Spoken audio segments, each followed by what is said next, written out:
সালামু আলাইকুম গাইজ, আশা করি সকলে ভালো আছেন। আপনারা দেখছেন এসি একটন বাংলা ইউটিউব চ্যানেল। তো আজকের ভিডিওর বিষয়টা হচ্ছে যে সমস্যাটা আগে বলি, দেখেন আপনার সমস্যার সাথে মিল খায় কিনা।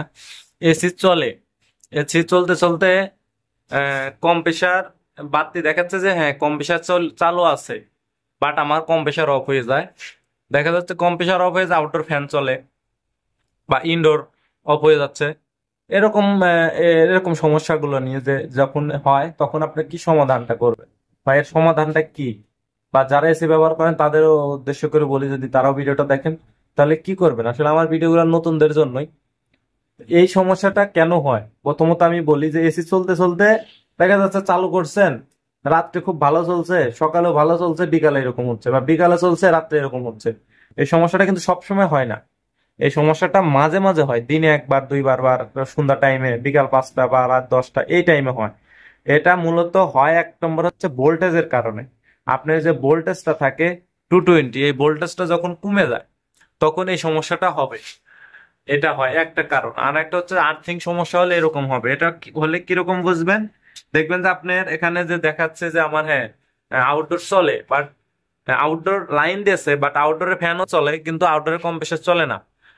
এছাড়া কম্প্রেসার সমস্যা হতে পারে সেটা বলতেছি না, কিন্তু নর্মালি সবই ঠিক আছিল, কিন্তু হুটহাট এরকম হয়। আবার দেখা যাচ্ছে বিকালে চালাচ্ছেন হয় না, রাত 12টার পরে চালাইছেন তখন আবার ঠিকই ঠান্ডা আসতেছে। এটা কিন্তু একটা কারণ। সেটার মূল কারণটা হচ্ছে ভোল্টেজ। আপনার ভোল্টেজ থাকতে হবে একটা এসি চালানোর জন্য সর্বনিম্ন 190 বা 200 সর্বনিম্ন।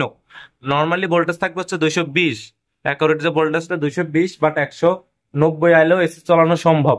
190, 200, 210 অসুবিধা নেই, কিন্তু 170 এর নিচে আসলে কিন্তু কম্প্রেসারটা টিপ করবে।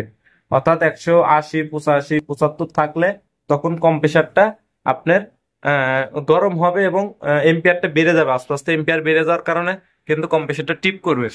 তো যখনই টিপ করবে তখনই কিন্তু আউটডোরের ফ্যান চলবে, কম্প্রেসার চলবে না, বা ইনডোর চলবে, বা ইনডোর সহ বন্ধ হয়ে যেতে পারে। এটা হচ্ছে কারণ। তো এটা সমাধান করতে হলে আপনাকে অবশ্যই ভোল্টেজ ঠিক রাখতে হবে। অনেক জায়গায় দেখা যাচ্ছে যে আর্থিং সমস্যা হয়, নিউট্রাল যেটাকে বলা হয় নিউট্রাল, ওই নিউট্রাল প্রবলেম, ফেজ ঠিক থাকে, নিউট্রাল প্রবলেম হলে তখন কিন্তু এই এসির ভোল্টেজ কমে যায়। ভোল্টেজ কমে গেলে দেখবেন যে আপনার ঘর বাড়ির বাতি অনেক সময় টিপ টিপ পারে, বাতির আলো কমে যায়, ফ্যানের স্পিড কমে যায়।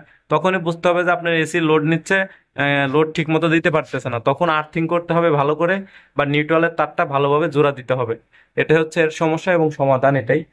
এছাড়াও আপনারা এটা ছাড়া অন্য সমস্যাও হতে পারে, সেটা কোনো টেকনিশিয়ান দ্বারা দেখিয়ে বুঝিয়ে নিতে পারেন।